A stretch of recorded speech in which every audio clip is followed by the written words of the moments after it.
Hi welcome back to our channel ప్రకృతి జాతవ్. ఈరోజు అయితే గడ్డి చేపలని అంటారు కదా అండి, వీటిని బొమ్మడాయిలు కూడా అంటారు. సో మీ సైడ్ ఏమంటారు ఖచ్చితంగా కింద అయితే కామెంట్ చేయండి. ఎందుకంటే వీటికి పేరేందో నాకు కూడా కంప్లీట్గా తెలియదు, ఒక్కొక్క సైడ్ ఒక్కొక్కలాగా అంటారు. సో మా సైడ్ అయితే వీటిని బొమ్మడాయిలు అని అంటారండి. మా పాపని స్మెల్ చూడమంటే చూడను అని అంటుంది. సో వీటిని ఎలా నీట్గా కట్ చేసుకోవాలో, కర్రీ ఎంత బాగుంటుందో ఒకసారి చూడండి, నేనైతే చూపిస్తాను. వీటికి ముందు వెనక తోకలు అయితే మొత్తం తీసేసి సైడ్స్కి కూడా ఉంటాయండి. వాటిని నీట్గా కట్ చేసుకోండి. కట్ చేసుకున్న తర్వాత వేస్టేజ్ అయితే ఇంత వచ్చింది. ఇంత వచ్చిన తర్వాత నీట్గా చేసుకున్నాను నేనైతే. ఇవైతే నీట్గా ఉన్నాయండి, ఒకసారి చూసేయండి కట్ చేసుకున్న తర్వాత ఎలా ఉన్నాయో. వీటిని అయితే చిన్న చిన్న పీసెస్గా కట్ చేసుకోండి. చేసుకున్న తర్వాత ఇట్లా పెనం మీదికి వేయించుకోండి, మందంగా ఉన్న పెనం మీదికి వేయించుకున్న తర్వాత వాటర్లో ఇట్లా నీట్గా ఒకసారి అయితే కడిగేసేయండి. దీనికోసం నేనైతే 1/2 kg టమాటా తీసుకున్నాను, 2 ఉల్లిపాయలు, ఒక 3 పచ్చిమిరపకాయలను అయితే కట్ చేసుకున్నానండి కర్రీ కోసము. ఒకసారి చూసేయండి. టమాటా, ఉల్లిపాయలు, పచ్చిమిరపకాయలు కళాయిలో ఈలోపు ఆయిల్ పోసుకున్నాను, వేడైపోయింది. నేను రైస్ బ్రౌన్ ఆయిలే తీసుకుంటానండి. దానివల్ల యూజ్ ఏంటంటే మనకు 0 ఫ్యాట్, అందులో కొలెస్ట్రాల్ అయితే ఉండవండి. చాలా బాగుంటుంది ఆయిల్, ఎప్పటి నుంచో యూజ్ చేస్తున్నాను. ఆయిల్ వేడైపోయిన తర్వాత ఉల్లిపాయలను వేసుకున్న తర్వాత 5 minutes ఇలా ఉడకనిచ్చినాక మంచిగా మగ్గాయి. ఉల్లిపాయలు ఇలా మగ్గిన తర్వాత మూత అయితే వేసుకోండి. ఒకసారి చూసేయండి. ఉల్లిపాయలు అయితే మంచిగా మగ్గేసాయి. మగ్గిన తర్వాత మనం నీట్గా కడుక్కున్న బొమ్మడాయిలు ఉన్నాయి కదా, వీటిని ఆయిల్లోకి అయితే వేసుకోండి. ఇవి ఆయిల్లో ఒక 5 minutes ఉడికిస్తే చాలా బాగుంటుందండి, టేస్ట్ స్మెల్ కూడా రాదు.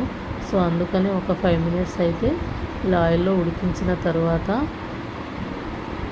ఇప్పుడు చూడండి చాలా బాగా ఉడికేసాయి. ఇట్లా దగ్గరికి వచ్చేసింది. 1 tablespoon పసుపు, కొద్దిగా అల్లం వెల్లుల్లి పేస్ట్ అయితే తీసుకోండి, కొద్దిగానే, ఎందుకంటే బొమ్మడాయిలు స్మెల్ వస్తాయి కదా, అల్లం వేసుకోవడం వల్ల స్మెల్ పోయి టేస్ట్ మంచిగా వస్తుంది. 5 minutes తర్వాత ఇట్లా టమాటాలు వేసుకున్నాను. పైన ఉప్పు అయితే కంపల్సరీ వేసుకోండి. ఉప్పు వేసుకోవడం వల్ల మనకు టమాటాలు త్వరగా ఉడికి వాటర్ ఊరుతుందండి. సో ఎప్పుడైనా మీరు ఏ కర్రీ వండినా టమాటాలు ఉడకాలంటే కొద్దిగా ఉప్పు అయితే పైన వేసుకోండి, టమాటాలు త్వరగా ఉడుకుతాయి. ఉడికిన తర్వాత నేనైతే ఇలా ఒకసారి తిప్పుకున్నాను. ఇలా ఒకసారి తిప్పేసుకోండి.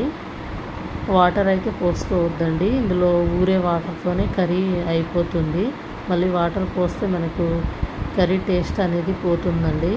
సో ఇలా వాటర్ ఉడికిన తర్వాత టమాటాలో ఉన్న వాటర్లోనే మంచిగా ఉడికిపోతాయి. 2 tablespoon కారం తీసుకోండి. నేను 2 tablespoon తీసుకున్నాను. మీకు ఎంతవరకు సరిపోతుందో అంతవరకు అయితే మీరు కారం తీసుకోండి. కారం తీసుకున్న తర్వాత ఒకసారి కలిపేసి మళ్ళీ ఒక 5 minutes ఉడికించిన తర్వాత చూసేద్దాము. మంచిగా అయితే ఉడికిందండి ఆయిల్లో, ఇలా దగ్గరికి అయిపోయింది కర్రీ అయితే. ఇలా ఉడికిన తర్వాత మనం కట్ చేసుకొని ఉంచుకున్న పచ్చిమిరపకాయలు ఉన్నాయి కదా, వాటిని ఇలా పైన వేసుకోవాలి. ముందే ఎందుకు వేసుకోవద్దంటే అందులో నుజ్జు అయిపోతాయండి ముందే వేసుకుంటే. సో ఇలా ఉడికిన తర్వాత వేసుకోండి పైన. ఇంకొక 5 minutes ఉంది అనగా, కర్రీ అయిపోతుంది అనగా వేసుకోండి. అందులో కొద్దిగా ధనియాల పౌడర్ వేసుకోండి, స్మెల్ బాగుంటుంది, కర్రీ కూడా చాలా టేస్ట్ ఉంటుందండి. ధనియాల పౌడర్ అయితే వేసుకున్నాను. వేసుకున్న తర్వాత 5 minutes ఉంచేసి తర్వాత ఒకసారి ఇలా కలుపుకోవాలి కర్రీ మొత్తము. కర్రీ అయితే వస్తుందండి, అయిపోయింది కర్రీ అయితే. బంద్ చేసేసాను. బంద్ అయిపోయిన తర్వాత ఇందులోకి ఒక గిన్నెలోకి ట్రాన్స్ఫర్ అయితే చేసుకున్నాను నేను. చాలా బాగుంటుందండి, ఒకసారి అయితే ట్రై చేయండి. వీడియో చూస్తున్నారు కానీ ఎవరు లైక్ షేర్ అయితే చేయట్లేరండి, ఖచ్చితంగా లైక్ షేర్ చేయండి. ఇలా అయిపోయిన తర్వాత కిచెన్ అయితే నీట్గా ఒకసారి కడిగేసుకున్నాను. ఇలా ఎంత ప్రశాంతంగా ఉంటుంది కదా కిచెన్ ఇలా నీట్గా ఉంటే, సింక్లో గిన్నెలు లేకుంటే. Like share subscribe my channel.